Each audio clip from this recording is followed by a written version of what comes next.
Take motherfucking 3. This is you guys are watching the Mixed Martial Arts Podcast, episode 2, hosted by @YoungThick on Twitter.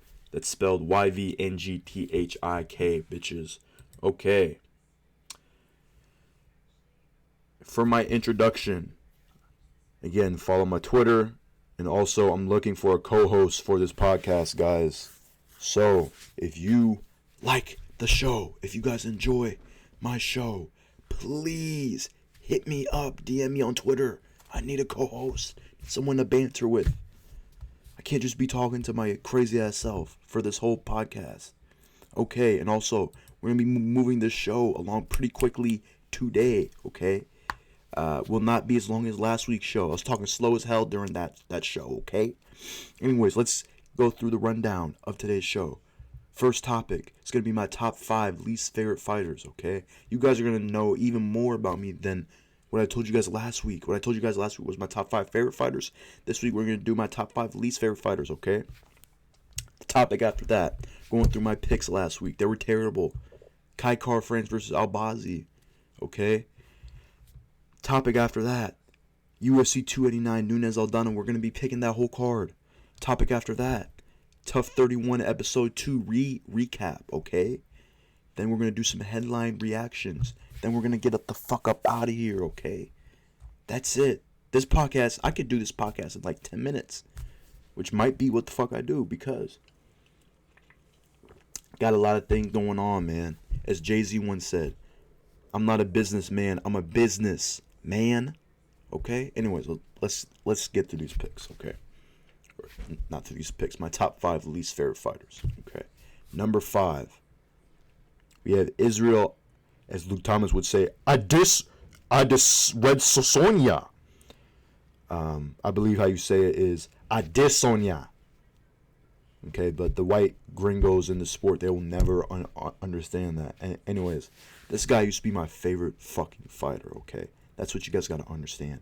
I used to glaze this guy all the fucking time, okay? But the thing is that, listen, this guy said some cringy ass shit, okay? I remember the UFC 276 press conference. Sean Strickland was cooking him like fucking, like some eggs, okay?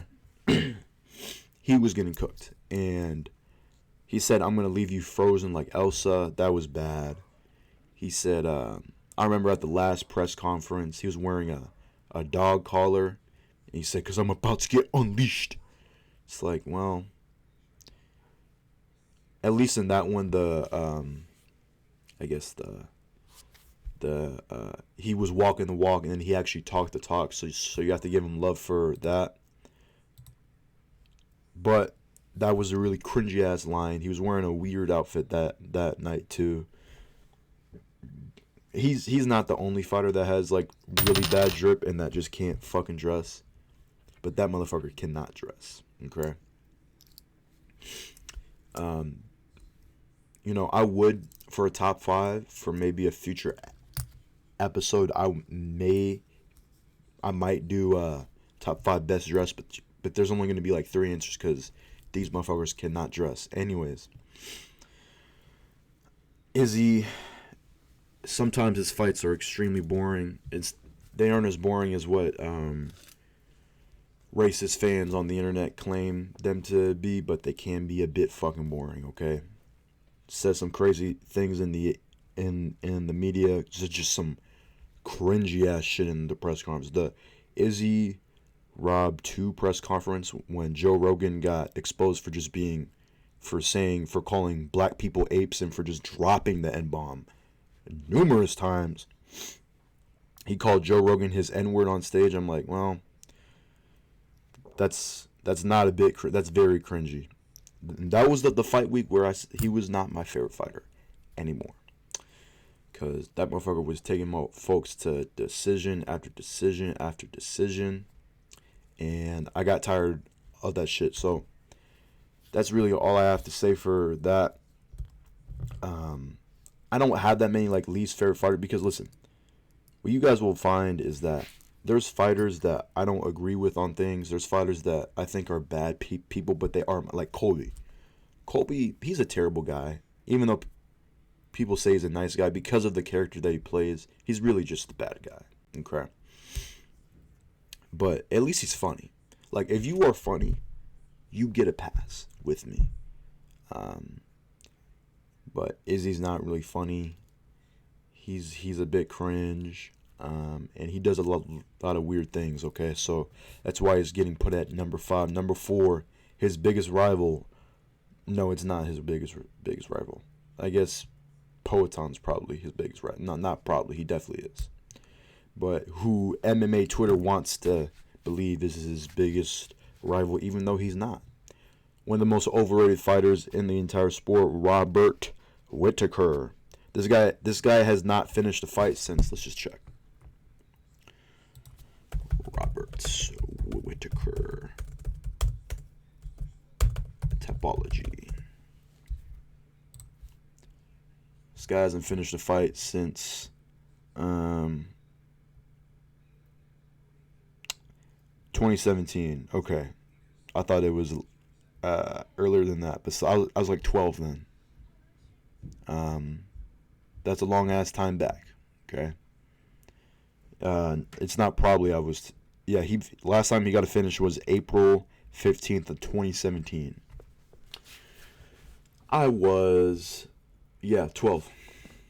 I was 12 then. I'm 18 now. I went through middle school and high school in that time frame. So if I'm doing the math right, yeah. I went through, because unless you count 6th grade as middle school too, I basically went through all of middle school and high school since then. And maybe I'll get through all of college. Only time will tell, okay? This guy, he just cannot finish fights, and nobody calls him out for it. Nobody. I know he's this nice guy and all this shit, and there's more nice guys. I'm not gonna put like Wonderboy Thompson in here. How could you do that? That would be crazy. But there's guys on here who look. He couldn't finish Kelvin Gastelum. Like Kelvin Gastelum, if he's this such well-rounded fighter, he could have at least gotten Kelvin to the ground, which he did, and subbed him. He has no finishing ability on the feet or on the ground. Okay, if you have one or the other, that's fine. Like, I'm trying to think of a guy who can only finish on the ground. Like someone like, first guy that comes to mind right now is Derek Brunson. Like, I don't think he had that many TKOs, but that motherfucker could sub you on the ground. Aljo has finishing ability on the ground, and he's starting to be a decision machine too. But bro, he subbed one of my favorite fighters. He subbed Corey. Corey's not. I mean, he was definitely easier to beat then, but he's still at that point in his career. He was not that easy to beat. Okay, let me see if he has a single sub win. I don't think he does. Yeah. I don't think he... Let me see. Wait, what the fuck? What? Where the fuck are these sub... What? Hold on. Hold the phone. I don't know what the fuck. Okay, on Tapology it says he does. It says on his pro... I don't know what the fuck Tapology's talking about. His ass is tweaking. Anyways... At least in the Ultimate Fighting Championship, this guy is a decision machine. Except in like 2016 and 2017. And in 2015. Besides that motherfucker was not finishing folks, bro. Like, at all. He finished Colton Smith. Okay, I'll name off every fighter he actually finished in the fight. At least in his Ultimate Fighting Championship run. He did get 2 TKOs in tough, but like that is tough, okay? That and it's tough that he cannot finish a fucking fight. Anyways, so He TKO'd Colton Smith, who is not in the Ultimate Fighting Championship now. He lost, his last fight was in 2018 to Sean Brady. And obviously that's not a bad guy to lose to at all, but I'm just saying that fucking guy is not even in the sport anymore. Okay. He TKO'd Clint Hester, who I believe is retired. Yep. He was at heavyweight, I guess. It's saying his last fight was at Jones when Jones fought St. Preux, which was in 2016, early 2016 too. He lost to Marcos Rogerio de Lima. I don't know how the fuck was he a 205er then? That don't even make any sense. Okay. I wish Tapology told you the fucking weight class of each thing, but anyways, Robert, his next fight after that, so he went on a finishing streak. Wow. He TKO'd Brad Tavares. His next finish after that was Derek Brunson, who does not have good striking, but okay. That was in 2016, in November 2016, and then his last finish in the UFC. Maybe in combats, he might have had like a grappling match where he subbed some guy, but probably not. Anyways, last finish was against Ronaldo Jacare Souza in April of 2017. He has not gotten a finish since. Since then, he's fought Romero twice. That's fine if you don't finish Yoel, because he's a fucking beast. He lost to Izzy. He decisioned Darren Till, which, I mean, Darren Till was a bit better than what he is now, but that's still a bit... I bet if he fought Darren Till right now, he would not finish Darren Till. Like, I would bet money. I don't know if I bet money on that, but he cannot finish Darren Till now. He just can't do it. Anyways, Jared Cannonier, he decisioned him. That one's fair because it was a 3-round fight, and Jared Cannonier is a very talented guy. Kelvin Gastelum, sorry for the extra noise in the back. Kelvin Gastelum, he decisioned him. That one's the worst one. Like, how the fuck can you not finish Kelvin Gastelum? Jacker Manson finished a Kelvin Gastelum. That was closer to his prime than that, but okay. Lost to Izzy. There's no shame in that, especially because that was a close-ass fight. Then decision Marvin Vittori. There isn't that much. That was a three-round fight too, so there's not that much shame in that. Okay, so I'm kind of giving him more hate than what he deserves, but I don't give a fuck. He posted this thing where he brought his wife to a damn, what's his name, Jordan Peterson concert, I guess. I don't know, that's just a bit weird. His wife is tweaking. Anyways, next up on my list. Now this list I didn't put that much time into, so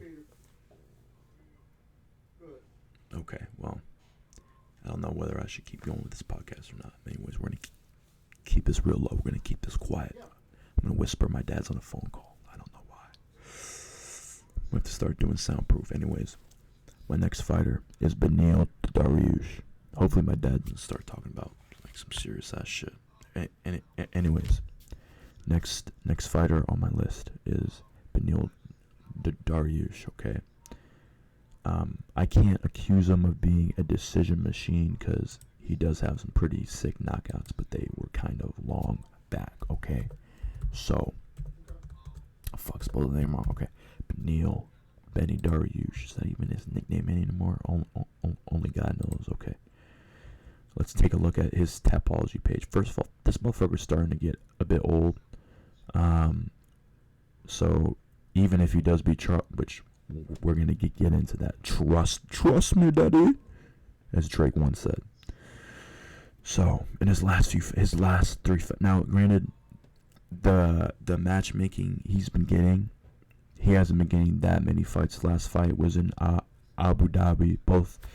It's funny to think both of the guys in the co-mains, their last fight was on this card. So he won that one against Mateus Gamrot. Now, decisioning him is not that bad because it's not bad at all, actually, because Mateus Gamrot is kind of a fucking beast. so you can't really hate him for that. But he decision washed Tony Ferguson. Like, bro, come on. Nate Diaz could finish Tony. I think that was in the later rounds, but yeah, let me check. Yeah, so that was in round 4. But still, I mean, come on. The thing is that this guy has finishing. Like, he has finishing. I know he does. He dropped Gamrot, like, badly. He hurt Gamrot badly in that fight. So, I don't know what it is. He went split with Diego Ferreira. That's a bit sus. But he did finish Scott. What the fuck were we doing, Scott Holtzman? That guy's not even in the sport anymore. So, he lost to Clay Guida. So I mean, you kind of were supposed to finish him. And that fight with Drakkar Klose. Okay, that was obviously that was like a very. I don't even think I watched that fight live, but it's a very action-filled fight. That's where the meme where Joe Rogan and Anik and DC are all like, "What the fuck?" Anyways, the thing with that fight is that he should not be. That type of result should not happen against a guy of that caliber. What's his name? Drakkar Klose. He lost to David Tamer. That's a bit of a suspect loss, guys. I mean, come on, okay? That was way too close of a fight than what it should have been. Like, if you were to put a Drakkar Klose against any top 15 guy, he'd probably lose. So, I mean, like, you kind of come on, guys. And anyways,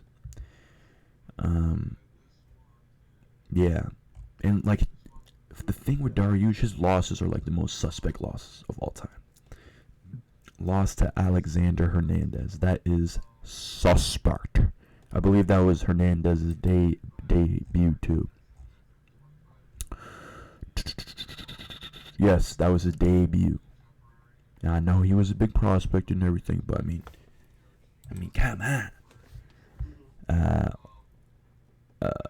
Drew with Evan Dunham. I haven't watched that fight, so I don't know if that, maybe he just got a point took. Lost to Chiesa. That's not that sus. Edson Barbosa, he lost. That's not that bad. Ramsey Najem, that was a long ass time back. I can't even hate him for that. Anyways, listen, Beneil Dariush. I just have a feeling, and you guys are gonna hear more of this later when I get into the picks. He's not that guy. Trust me, Daddy, he's not that guy. Anyways, on to now. These first 3 guys, like, I don't like actually hate them, and I don't even hate my number 2 pick. But this is how you can tell I rush this list. Number 2 is every woman's bantamweight and 145er. Now, do I actually hate every woman's bantamweight and 145er? No. I kind of hate Nunes just because, first of all, she's not really it's time we stop calling him or her. I'm sorry.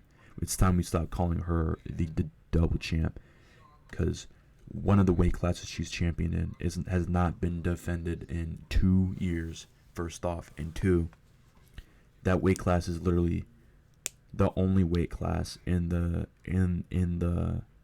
UFC where you have to say that, like, the other orgs have a better women's 145. I don't think one has a women's 145, but Bellator does. That is a better weight class.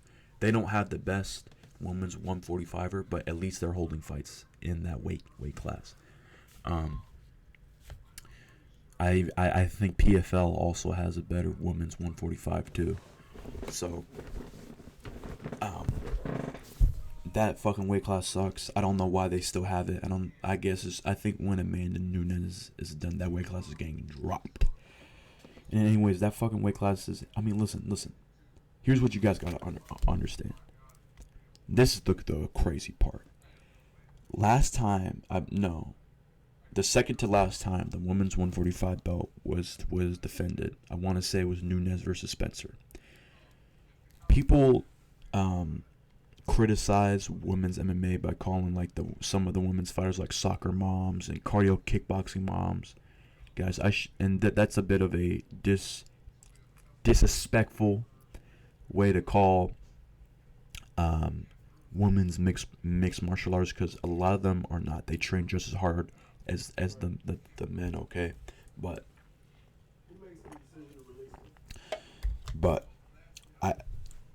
Amanda Nunes fighting Felicia Spencer, she was literally fighting a school teacher. Like, she was literally fighting a school teacher, okay? That was literally what was going on. I don't even know. Listen, that was during the COVID era, so like they couldn't have every guy fight. It would be, it was very hard to make fights during this. But bruh, oh no, I should turn off my fan. Okay. Anyways, that was a bit ridiculous. Okay, I don't know why they did that. They should just had her defend at 135, and they should have threatened to strip her of both titles if she didn't want to go to 135. They're threatening to strip Aljo and shit. They took away Leon's ranking because he had COVID. If you're going to be rude to everybody, okay? Anyways. Okay, I'm talking over this right now. I don't want you guys to hear what my dad is saying. My number one pick, this is actually like the only guy like I truly hate in MMA. There's some guys in MMA I just think are weird. There's some guys I think are corny. There's some guys I think are cringe. This is a guy I truly hate. It's Jake Shields. Jake Shields is a fucking dumbass idiot. I wish that he was saying. Of course, he didn't say this shit when he was actually like a competent fighter. Now that he's old and washed, and he knows that folks can't fade him. He's not saying all this heinous ass shit he's saying online. Jake Shields, he's a fucking fascist. I hope, I hope. Obviously, I can't beat Jake Shields' ass, but I'm thinking about buying I'm about to say something stupid. Anyway, I'm about to say something that incriminates myself. My lawyers inform me to not. My lawyers telling me right now to shut the fuck up. Anyways, let's just say this: I would pay over $100 for a pay-per-view. It would just Francis Ngannou on doing a tag team match. Let's do a Francis Ngannou, Prime Mike Tyson. Let's throw Habib in there too. Fuck it. Let's throw Jalton Almeida in there because I know he'd sub that old fart. Let's do a tag team match. Let's do like a 4 versus 1 match. All of those guys I just named against Jake Shields, I'd pay good money for that.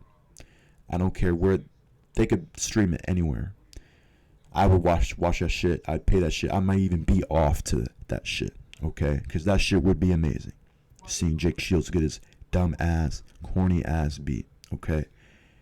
When literally the day Jake Shields dies, I'm going to throw a fucking party, okay? There's going to be a cookout at my house. So if you know me in real life, and the day Jake Shields dies, just know I'm going to have a lit function. I'm not going to have that anyways. But seriously, I will genuinely, I'm not even, unless if he like changes his whole life and shit, I'm going to have a amazing celebration for the day that Jake Shields dies. And I'm not trolling at all. I'm not trolling one bit. Next topic. Now let's go through my picks from last week, okay? Let's go through my picks for last week. We're going to start bottom to top, okay? Now, Felipe Lins defeats Maxim Grishin. I picked Grishin for some reason. I didn't even watch his fight because I was at work. I watched, I'd say, like half of the card. I'd say.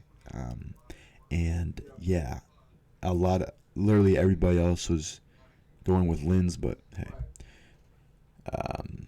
I didn't watch his fight, so I can't really give that many thoughts on that fight. Let's go to this next fight. Damon Blackshear beating Lawan Lacerda via TKO at 3:54 round 2. Okay. Did not watch this fight, and Damon, I think I went with Lacerda because he had a close-ass fight with Cody Stamann. So for that reason, I wanted to pick him. Damon Blackshear, I think he's had a loss in the UFC, but I think it was against someone. Yeah, it was against Farid Basharat, who's a pretty good guy. So, Elise Reed defeats Jin Frey. This is my first correct pick of the card. She beat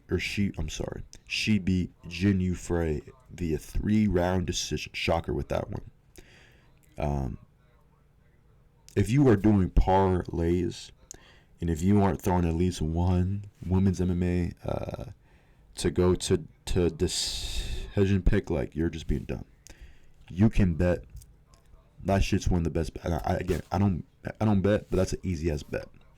Anyways, Muhammad Naimov defeats Jamie motherfucking Malarkey via TKO at 2:59 of round 2. This was crazy. I picked Malarkey to beat him, as most guys did. This guy Naimov has multiple losses. At first, I was gonna pick him just because of where he's from, and I should have went with that. He lost to Colin Anglin and Olivier Murad, so this guy didn't seem that. He seemed a bit sus, but maybe he was just going through a lot at that time. And yeah, that was a crazy ass. I watched his whole fight.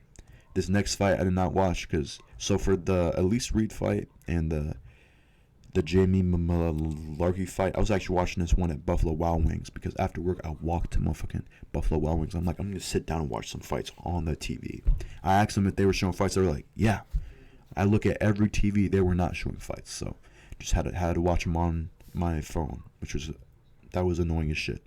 Especially because the food there's trash. Guys, do not go to Buffalo Wild Wings. That place is fucking terrible. Their wings are the size of a fucking. They're the size of my pinky. I fucking hate that place. Wingstop is significant. Their wings are too salty, too fucking sour. I fucking hate Buffalo Wild Wings. They can. I need a. You know what? I'm not making any money anyways off these videos. I have like 5 viewers. They can suck my balls anyways. John Castaneda defeats Muin Gafarov. Who knows if I was saying this guy's name right, via 3-round decision. So because of this guy's name, I picked him. That was wrong. John Castaneda, he's had a very mid career in the UFC. I don't think he'll get anywhere of any importance, but I mean, hey. Again, I did not watch this fight because I was on the bus and I had to find my way home. Anyways, I didn't think I watched this fight either. This is Don'Tale Mayes defeating Andre Arlovsky via KO/TKO at 3:17 of round 2. I thought Arlovsky would be able to keep his. I don't think it's a streak at this point, but I thought he'd be able to follow the pattern that he's been doing of fucking him just betting out these guys. But I guess Don'Tale Mayes is that guy. I guess probably not gonna go that far after this, but hey. I can't really give my thoughts on guys. I think I was just tired because I had a pretty long day at work.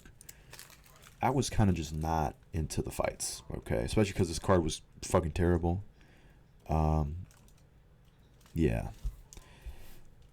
Next fight up, we got Daniel Santos defeats Johnny Munoz Jr. via 3-round decision. So I picked Santos by KO. Hey, at least I got the fight right. Dude, my picks is just fucking. My picks were so bad, dude. For fuck's sake, dude. I need to stop making picks. Anyways, next fight, Alizu Zaleski defeats Abubakar Nurmagomedov via 3-round decision. I picked Nurmagomedov because of his name. I watched his fights before. I knew that he was a pretty mid guy, but Zaleski was coming off of a big layoff. And that made me want to pick Abubakar. I think Abubakar was coming off of a long layoff too.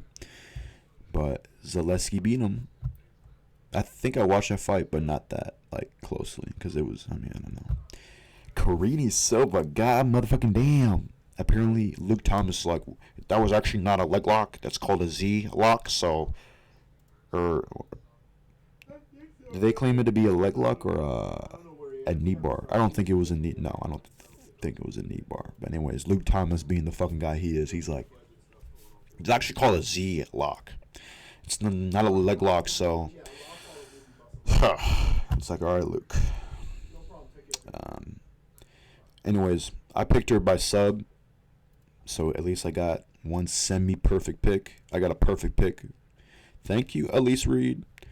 But that's the thing with that. She subbed her extremely quick. She should probably be getting a ranked gal next. Anyways, Tim Elliott defeats Victor Altamirano by 3-round decision. I picked this one right, but didn't pick the method right.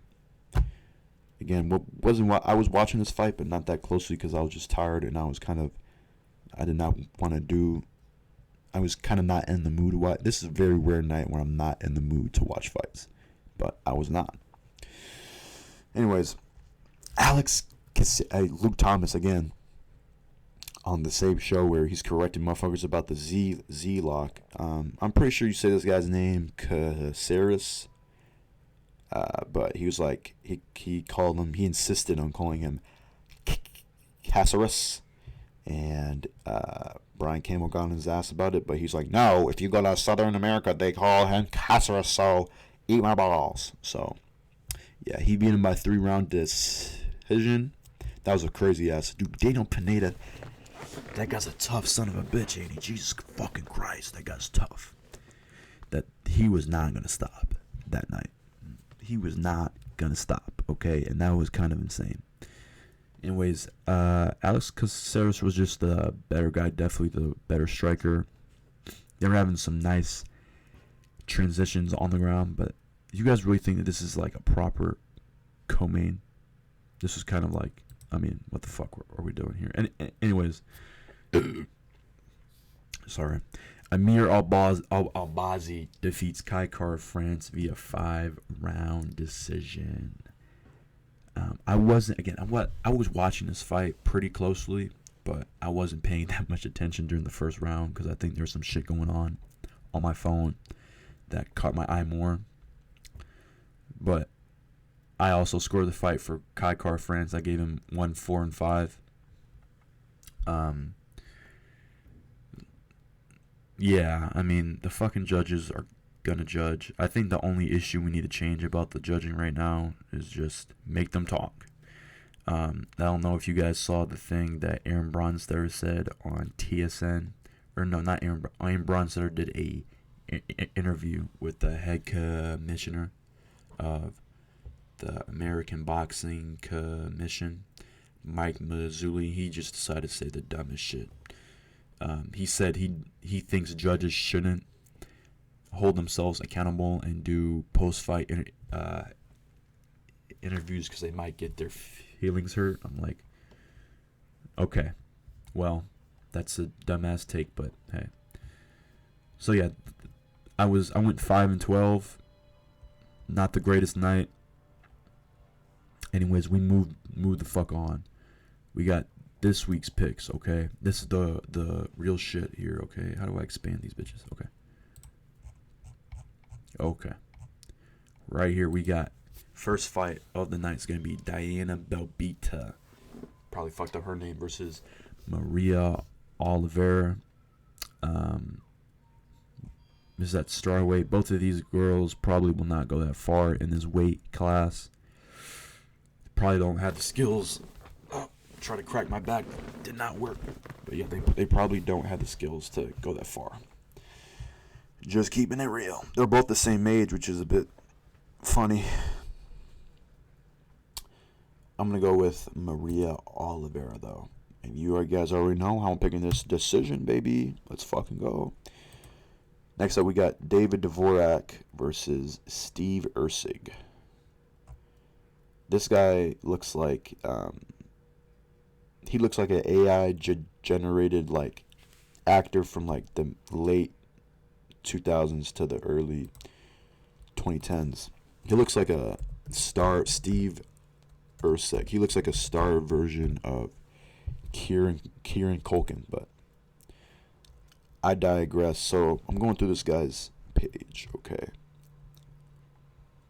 He's fought in Eternal MMA, which I believe is a Australian regional goddamn page, or not page, a promotion. That's all I can say. I'm gonna actually go ahead and take. Now, though, I believe Dvorak is ranked. I'm gonna take a flyer, I guess. I don't know if that's the right name. Let's go Steve Urseg.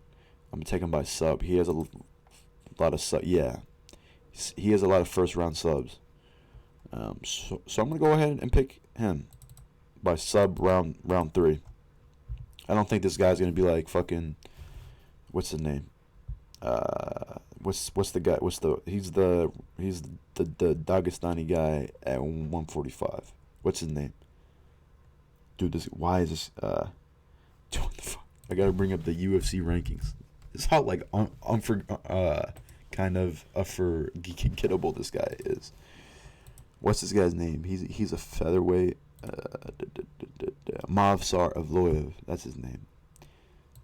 I don't think David Vorak has the sub defense of Mavsar Evloev or as Muhammad Mokaev, so I feel safe with going with him. Anyways, next fight, we have Blake Builder versus Kyle Nelson. Okay. So, okay, my dad's on the phone again. Blake Builder is 8-0-1. I saw him on the Contender. I think I saw both his debut and his goddamn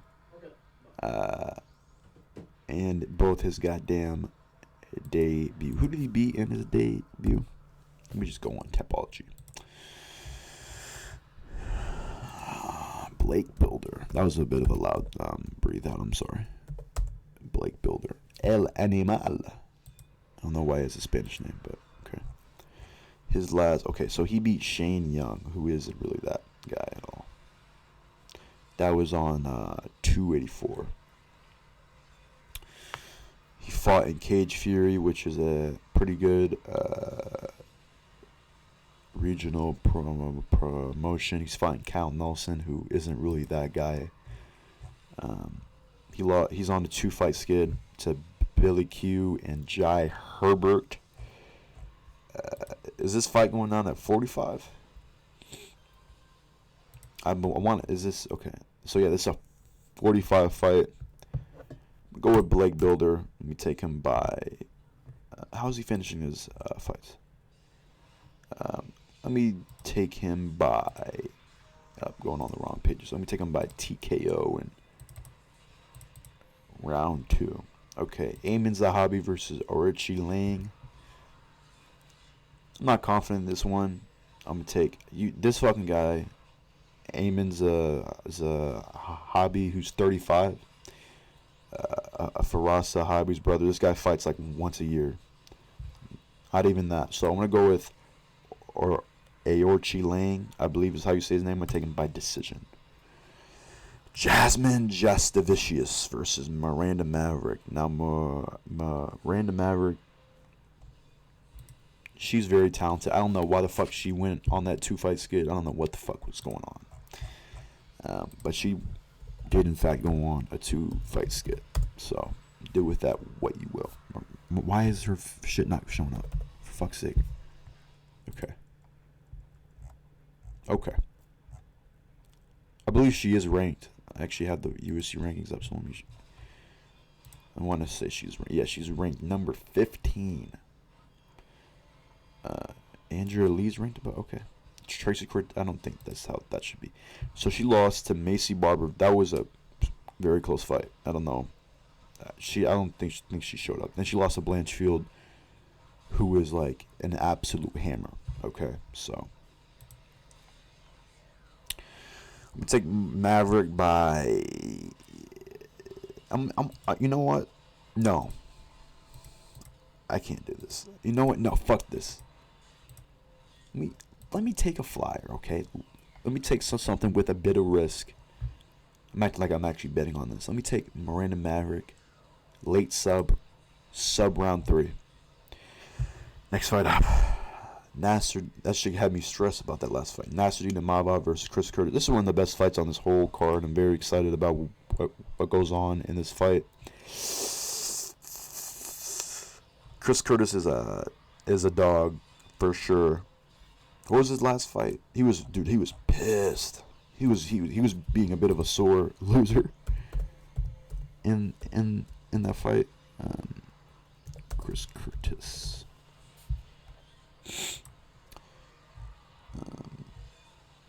Kelvin Gastelum. I thought Chris Curtis won that fight too, but he was acting like it was some crazy. He was acting like, he was being a bit of a cry baby, which makes sense because he only has so much time left.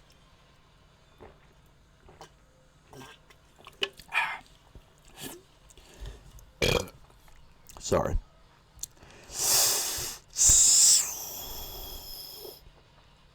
I don't feel safe picking Imavov, but dude, he's just the better fighter.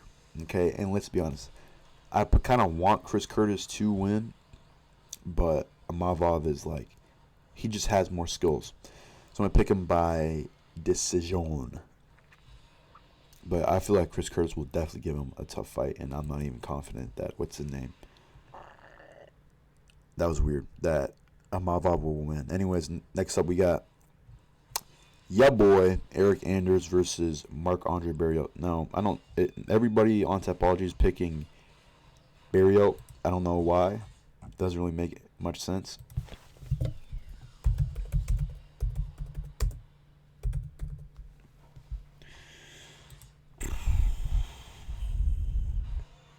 So he beat Julian Marquez. I mean, he's beaten. His UFC wins are, oh shit. What the fuck? How is he even still in the UFC? Anyways, sorry. First of all, he started his UFC tenure by going on a 3-fight skid. I don't know. He must have sucked Dana White's cock. Anyways, his first win in the UFC was Abu Azaitar at UFC 260. I do not remember watching that fight, but okay. Then he beat Dalcha Lugiambula by decision. Then he beat Jordan Wright and then Julian Marquez. In between those two wins, he lost to Chitty Bang Bang, who can fucking bang bang. Then he lost to Anthony Hernandez, who seems to be coming the fuck on. So then he's fighting Eric Anders. Let's see he was on he beat Kyle Dawkins, which is a okay win. Then before that, he went on a 2-fight skid. One loss was against Andre Muniz. The other one was to Jung Young Park. That was a split, but that's not a great guy to lose to. Let's see all of his Ultimate Fighting Championship wins. Okay, he beat Rafael Natal. He beat Marcus I don't think either of these guys are in the Ultimate Fighting Championship anymore. He beat Rafael Natal, Marcus Perez. He lost to a very old Lyoto Machida. Beat Tim Williams. He went on a 3-fight skid. Now these are good guys. Those 3 guys are Thiago Santos. This was actually close to his prime. Elias Theodorou, may God rest his soul. And then Leo Roundtree, who seems to be doing kind of good things at 205 pounds. So right now his wins are Marcus Perez, Rafael Natal, Tim Williams. I don't think any of those guys are in the UFC anymore. Vinicius Moreira, who's not in the UFC anymore. I haven't heard of that guy. Gerald Mearshart, who I'm about to say he's not. He definitely is in the UFC still. He lost to Christoph Jotko. He no contested Darren. I'm pretty sure I probably watched this fight. He ran that fight back with Darren. How is Darren Stewart doing? He's on a Well, he lost to somebody in Cage Warriors, but now he's on a 2-fight win streak in Cage Warriors. So do with that what you will. Anyways, he beat Darren Stewart, lost to Maniz, lost to Jun Young Park, but he beat Cal Dawkins. So I'm taking a long time on this fight. I'm gonna actually go with what Tapology is saying. I'm gonna go with Marc-Andre Barrier. Both these guys are this is a mid-off fight, and I'm gonna take this. You know what? I'm gonna take this one by a late KO. Okay. This fight right here, Dan 50K Ige versus Nate the Train Landwehr. Nate the Train in the UFC, baby. I'm gonna say this. This guy's a lot older than I thought he was. He's 35. Bitch, I'm going with Nate the fucking Train. Bitch, the fuck. Okay, let me get him by late KO too, okay? And I don't mean KO round 2. I mean a late KO too, because last fight I picked KO, if you guys get what I'm saying. Anyways, Nate the Train, bro. Nate the fucking Train. Dude, he's coming on. You cannot stop a train. Only the conductor can stop a train, okay? And Nate is the conductor. He's not stopping. He's not stopping, guys. He's won 4 out of his last 5. Dan Ige's won 2 out of his last 5. So, bitch, I'm going with Nate the fucking Train. This is an all feelings pick. There's no like X's and O's in this pick. But bitch, I'm going with Nate the fucking Train. Bitch. Okay. Next fight up, we got Mike Malott versus Adam Fuggett. This guy's last name is Adam Fuggett. I think you say it Fugit, but that's not fun. So, anyways, Mike Malott, he only has 1 loss. He's on a 5-fight win streak. He's probably on a longer win streak, but I'm going with Mike Malott by. Dude, so apparently he's a striking coach at Team Alpha Male, but like he's been getting only subs. I don't think he's been getting only subs, but I'm taking him by sub in round 1. I think this is his hometown. I know it's his home country fight, but this deadass might be his hometown fight too. So, bitch, I'm going with proper Mike Malott. Okay. The co-main, the best fight on this entire card, Charles Oliveira versus Benny Dariush. Okay. Bitch, I'm going with Charles. Okay. The fuck, guys. I cannot forget about what happened on like Charles' championship run. That was magical. That was like, you cannot tell me that shit was not fucking magical. And I think Benny Dariush is gonna give a fucking challenge. I completely understand why they have him as a slight favorite. If I didn't have such a connection to Charles's run as champion, I'd be picking Benny Dariush. And I thought about, and going into this fight week, I was going to pick. At first I'm like, no, Charles got it. Then I'm like, Benny Dariush. When you think about it, X's and O's, Benny Dariush got it. But dude, Charles Oliveira, he is that guy. And he's more of that guy than I think Benny Dariush is. That's why I'm picking him. The method I'm picking him is by decision, because I think this is going to be a very close fight. This fight might be fight of the year, dude. But dude, if you saw that fight, if you saw Charles's run, think about the Chandler fight. And Chandler has, I'd say he probably has more. No, I think they probably have just as much power. No, bitch, Michael Chandler has more power than Dariush, because he actually knocks guys out. Okay, and I know Benny Dariush had a somewhat recent knockout, but that was against fucking Udra Carclose. Okay, Chandler knocked out Old Tony, and Benil Dariush did not. So that's really all I need need to say. Okay. Listen. Look at what Charles did to Michael Chandler, who was coming off that crazy knockout against goddamn Dan Hooker, dude.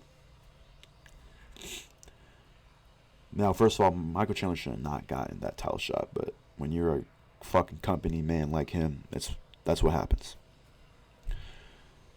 Charles knocked the fuck out of he took Chandler's best shots and he survived. And then like a minute and 30 seconds later, Chandler he got knocked out. And Charles isn't even, that's not his best realm, is on his best realm is not on the feet. Listen, Beneil Dariush, he does, like, I think it's been a very long time since he did do that leg lock on goddamn Tony, but that was Wash Tony. Dariush, he doesn't show his 80s. That's the thing. This is what you guys have to understand. If you had a very successful career in another combat sport, this is very much true for the grappling sports. It translates a bit more with the striking sports. So like when you have a very talented kickboxer, like, you know, a great example is Poatan. Okay, yes, his kickboxing translated very, very well. Same thing with Izzy too. But that's also because kickboxing, I think, is one of the best sports for MMA. That's why wrestling usually translates well. But there's some times where if you don't have, like, if you come over and if you had a very successful career in one combat sports, that doesn't mean you're going to instantly be a very talented MMA grappler. Or at least Benny Dariush is a very talented MMA grappler, but like he cannot pull it off in his fights. Okay. Guys like Charles can, and they did not have the career that Beneil Dariush did. So whenever I hear people say Benny Dariush was an ADCC, I think he was an ADCC champion. Yeah. He either got a IB, he's had some type of IBJJF black belt title or some type of ADCC title. The point is, his jiu-jitsu accomplishments are far better than Charles's. But dude, Charles Oliveira is the better MMA grappler, and we see that in the cage all the fucking time. Okay. Now these two guys don't have that many common opponents, especially recently, but like, look at what Charles did to goddamn. He subbed Poirier. He subbed goddamn. What's his name? He subbed. I can't say Kevin Lee. That's not that. It's not that impressive in the grand scheme of things. He subbed Poirier. He subbed Gaethje. Knocked the shit out of Chandler. Like, you have to, like, listen, Charles's championship run, that was something special. Okay? That was something special. Okay? And you see his MMA grab. If you give Charles your back, you are getting subbed that night, whether you're standing or on the ground. Okay? That is why feelings over, dude. Man. Listen. And his offense, listen, Charles's offensive striking, like, it's a lot. It's a lot to fucking deal with. It's not as powerful as Dariush's offensive striking, but Dariush is no Israel Adesanya. He's not going to be able to dodge all those strikes. He's not going to be able to take all of it. Charles is like, he has offense from everywhere on the feet. He has punches. He has elbows. He has knees. He has kicks. He has fucking. I don't think I'm missing anything else. But anyways, dude, he has everything. He has everything. Everything. He's like. That's the thing with him, okay? Charles is one of the best offense. This is kind of a weird take. He's one of the best offensive strikers in the whole entire sport. He's not number one. I'd give that to Poatan, but his offensive striking is like very, very good. His defensive striking is not great at all, which is why I'm so scared with this pick. But his offensive striking is very on point. Again, his defense is worse than Dariush's, and it's very sus. But number one, he has a good chin. Two, he uses it to his advantage. Now the thing is that will Dariush engage with him on the ground? I'd probably say yes, because again, even though I just said that these accomplishments don't really matter that much, he is an ADC fucking champion. He's gonna know what to do on the ground. Okay, that's why I'm picking this fight by decision. But look, Charles, listen, I can't pick against him, dude. It's Charles Oliveira. You guys all saw his championship run. We all love him. One of the most likable fighters in the whole Ultimate Fighting Championship. One of the most, how can you not like this guy? Doesn't say stupid shit. I have to go with him. Let's head to this main event. Now, I was listening to Joe Pyfer and Sean Brady's podcast, and Pyfer brought up a great point, is that, which is, Jesus Christ. Pyfer brought up a great point that Amanda's been a bit gun shy since her last loss, and that Aldana, and that she also Amanda tends to loop her punches. She's a very listen, the point with this is that Aldana has amazing boxing, and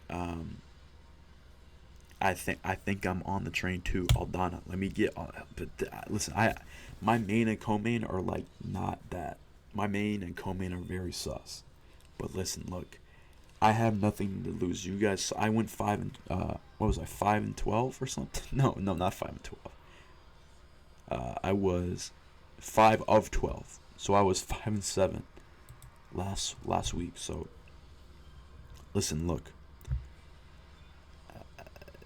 I'm not confident in this, but dude, you know, fuck this. This is fucking stupid. Let me get Amanda Nunes by motherfucking decision, okay? Anyways, that's all my picks for this week. They'll probably be bad, but who the fuck cares, okay? Let's get back to this rundown. We're already basically an hour in, but let's start to recap last night's episode of Tough, okay? First off, this shit sucks for Timur Valiev. I didn't even know that he got cut. I don't know why he got cut, but maybe he popped or something. Why the fuck did he get... Let me see. I don't know why he got cut at all.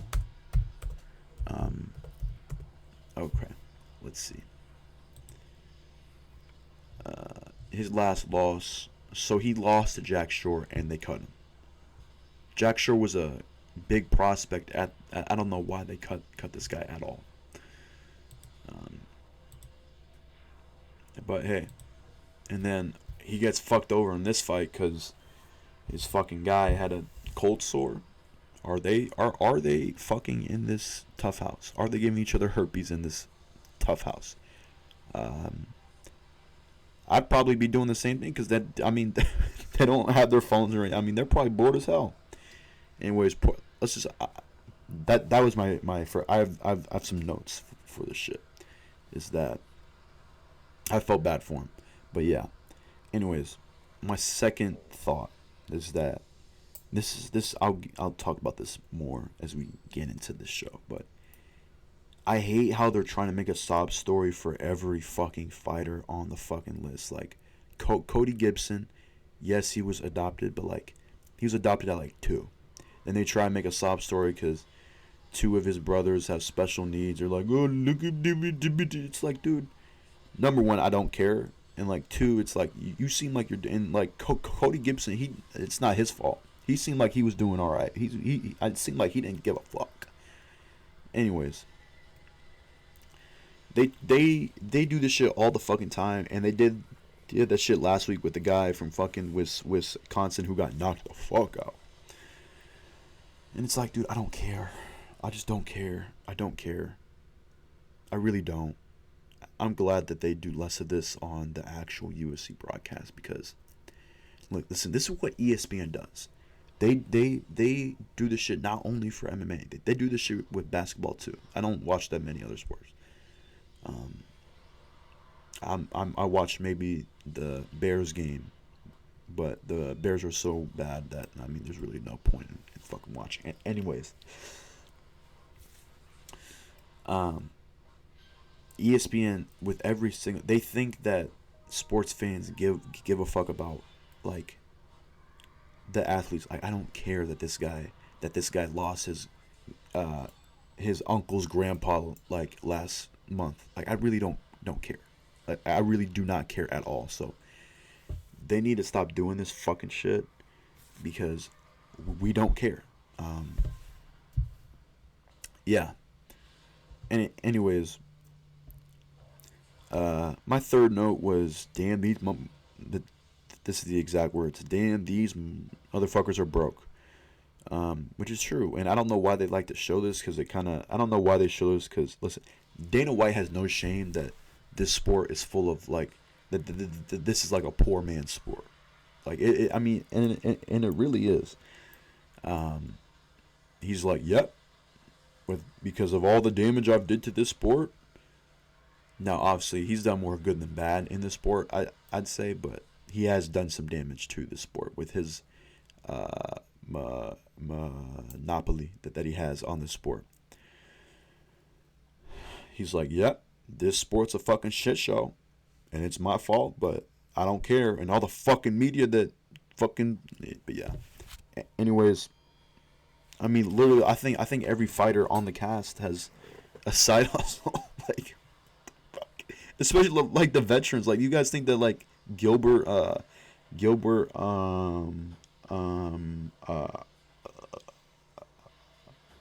Arenas has a side hustle? No. I know he was a pretty good basketball player. I can't think of a random like role player. That would be more like, let me think. I don't know if Denzel Valentine is in the NBA anymore, but you guys think that he has a side job? No. That motherfucker's set. Anyways. After that, dude, that scene where Connor was getting his hair cut, that motherfucker was drunk as fuck. And I feel like they try to play it off as Connor just, oh, he's having a few drinks with his team. Nope, that motherfucker was getting twisted. He will probably not be showing up to the Chandler fight, and if he does show up, he's not gonna be in good shape. I'm telling you, bro. So yeah, it just shows to us fans even more that we probably will not be getting this fight, and if we aren't getting it anytime soon. And when we do get it, Conor will probably not be in good shape, and he'll get his ass whooped. My next note is that there were so many ads. There were a lot of ads, and I was getting tired of them. But that's how TV works. I remember I was watching something on Nick when I was like 11 or something. But no, it was probably earlier when I was like 9 or 10. And I counted how many ads there were in a row. There was one time there was an ad break. There was like 11 ads in a row. I'm like, bro, relax. Okay. It should be like 5, but money talks. And anyways, Cody Gibson got a amazing knockout. And like, dude, he basically, I want to say he dominated. Well, I mean, he knocked the fucking guy out in one round. But he was putting the work on goddamn Mondo, dude. Poor old Mondo. But this parlays into my thought, which is Connor's he's not taking this shit seriously. And like when they show the training clips, it's just Connor sparring with the guys, giving them these quick tips. It seems like John Kavanaugh and Owen Roddy are trying, but they aren't the lead role here. It's Connor that should be taking the lead role, and he's not really doing that. Excuse me. So yeah, I mean, listen. When you saw the clips of Chandler and them training, them motherfuckers was having a proper like workout sesh. You know, they were doing proper technique. They were breaking down the fucking technique in front of the whole goddamn class. And Chandler's obviously trying, and that's what Chandler does, dude. Chandler's taking this shit 100 times more seriously than goddamn Connor, which is like, it makes sense. But yeah, and dude, it's showing in the fucking cage. Mando should have won that fight, but I don't think he was getting trained properly. Like, I don't know what Connor and them are doing. I mean, the first thing they did in practice was sparring. That doesn't make any sense. I mean, I don't think Connor even like tried. I don't think Connor's trying, especially when you see him getting wasted in the fucking tough basement. But hey. And dude, Mando's face after he got knocked out like that, bro. That was like some Joanna Whaley 1 type shit. Jesus Christ. Anyways, we're going to go through some recent headlines in the sport, and then we're going to get the fuck up out of here. I told you guys this episode will be shorter than the rest. So I'm just going to go through the headlines that are on Tapology. First headline I see. Oh, no. Before we do that, I'm going to tee up this boxing card a bit.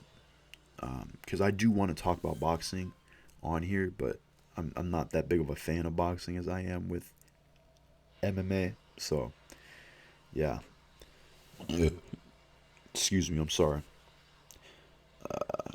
This week we got Josh Taylor defending his 140-pound. I don't know if he has 1 or 2 belts, but let's just say his belts against Teofimo motherfucking Lopez. Now, I don't really know who's just the better pure boxer. I think I watched both these guys fight, but I know I've watched Teo fight. I watched the Kambosos fights. Was there one fight, or did they rematch? I don't think that they redid that one. Anyways, my point is that Teo. First of all, they've been having him fight not the best guys at all at 140, which, I mean, that's just boxing, but still, he hasn't beat anybody that I think truly like is that guy at this weight class. I'm bringing up BoxRec right now, so nope, going too far. Okay. So right now, Josh Taylor only has one belt. Okay, and that's the WBO belt. Okay. I said belts, but I guess he only has one. Okay. So,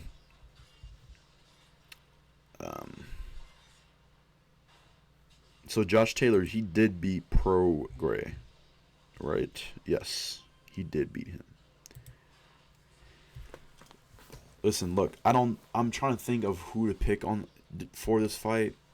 Teofimo, I heard that his last fight, didn't like something really sus happen in his last fight.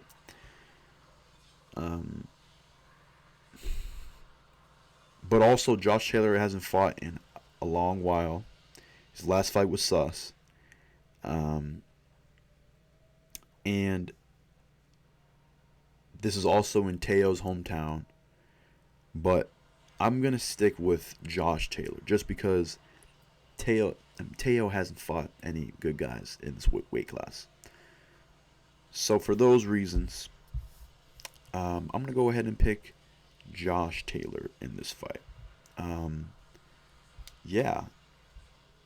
I was watching a bit of his interview with Ariel before I started recording. He says he wants to move up to 147. I think he'd probably lose there, but okay. But yeah, that is where I'm at. Anyways, back to the headline reactions. I'm not gonna take that much time on these because I need to start doing things I need to do. Anyways, Cedric Doumbé withdraws from June 23 PFL debut. PFL. Now listen, it's not like I want them to lose, but they're gonna start to lose. I don't know if you guys saw, like, half of their roster just fucking popped. That's not a joke. Like, half of their, like, important roster popped. Thiago Santos popped. Rob Wilkinson popped. Like, a lot of guys popped. So,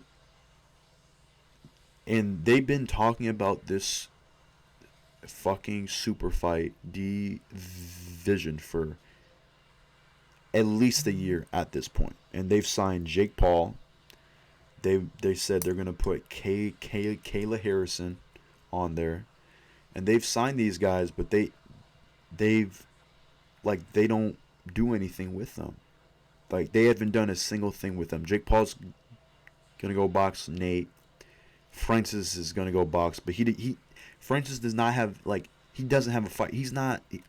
Listen, if I had to bet on it, Francis isn't boxing this year. So I don't know what that means. Is he still gonna wait until he gets a boxing fight to then go fight in PFL? I don't know. Listen, I'm supportive of PFL. I hope that they do well. Right now, it says for the PFL 4 weigh-in results. Ray Flores missed weight by 5.5 pounds.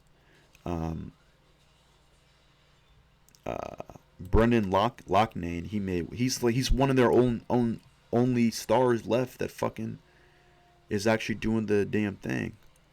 And I just realized I didn't talk about Jim Miller because I didn't make a pick on that fight because of the change. Jim Miller put a fucking beating on that fucking guy. Okay, shout out to Jim Miller, dude. Jesus Christ, he's a American hero. MMA Junkie headline. It says that DC thinks that Beneil Dariush won't be afraid to follow Charles to the ground. I thought that was Beneil himself saying that. I don't really care about this, but okay.